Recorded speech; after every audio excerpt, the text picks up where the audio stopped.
अस्सलाम वालेकुम दोस्तों, तुसीं वेख रहे हो मेरा पंजाब टीवी ते मैं तुहाडा मेज़बान मुहम्मद लतीफ़ खरल। दोस्तों, सब तो पहले अपने चैनल करो सबसक्राइब ते नाल ही बैल आइकन करो प्रेस ताकि साडी हर नई आने वाली वीडियो का नोटिफिकेशन सब तो पहले तुहाडे वीरां तक पहुँचे।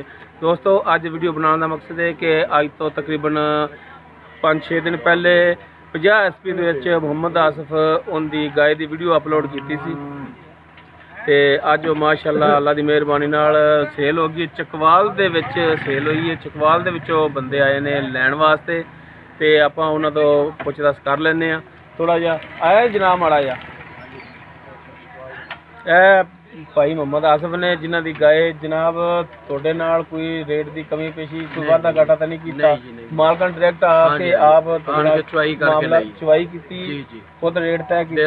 मैं तो नहीं कीता कोई, मैं तुहाडे तो कोई लिया नहीं जी? नहीं कोई हुंदा कमीशन लिया या जी कुछ रुपया कोई हुंदा ना सानू पेट्रोल जोगा दे कोई लिया? नहीं।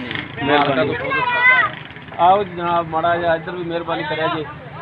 अस्सलाम वालेकुम जी भाई, मैं चकवाल तो आया जा ते भाई लतीफ ने मैंने गां लेके दी ने आसफ भाई कोलों ते अलहमदुलिल्लाह बड़ी सोहनी गाय जी ते बड़ा सोहना खाण दा मसला सी। इनू बाज़ बड़े दोस्तां ने मैं कहा सी, बड़ियां ने फोन कीता सी कि गाय लैनी किन्ने च बनेगी। मैं कहंदा सा कि जनाब उनके थान दे विच मसला है ते ओ मसला तुहानू पहले दस्सिया जी? बिल्कुल भाई ने पहले फिर आए जी तुसीं दस्सिया सी ते फिर हुण आए सी आके बजाते खुद तुसीं चवाई कीती है? बिल्कुल चवाई कीती है जी। जो तुहानू दस्सिया सी बिल्कुल उदां ही थान दे विच मसला निकलिया? लतीफ भाई ने जिस तरह दस्सिया उस तरह जी गां अस चेक कीती है, खुद चवाई करके अस जेड़ा हुण लेके जा रहे हैं। मेहरबानी थोड़ा जिहा चकवाल लेके जा रहे हैं भाई। कैमरामैन साहब गाय का विजिट माड़ा ही करा दे जी, क्योंकि मौसम खराब है इस वजह तरपाल उत्ते दे दी है। नाल उनदे बच्चा है दूसरी साइड ते बच्चा भी खड़ा है जी।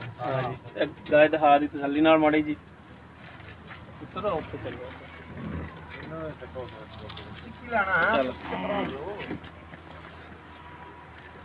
तो दोस्तों उम्मीद करांगे तुहानू साडी अज दी वीडियो पसंद आवेगी। साडी वीडियो पसंद आवे लाइक और शेयर जरूर करना और नाल ही अपने कमेंट्स का इजहार करना। साडा व्हाट्सअप नंबर है 0321 57 29 251।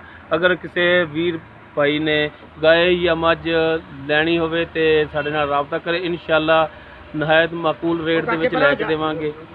इस दे नाल ही अपने मेज़बान मुहम्मद लतीफ़ खरल नूं देवो इजाज़त। इंशाअल्लाह मिलांगे अगली वीडियो च। अल्लाह हाफ़िज़।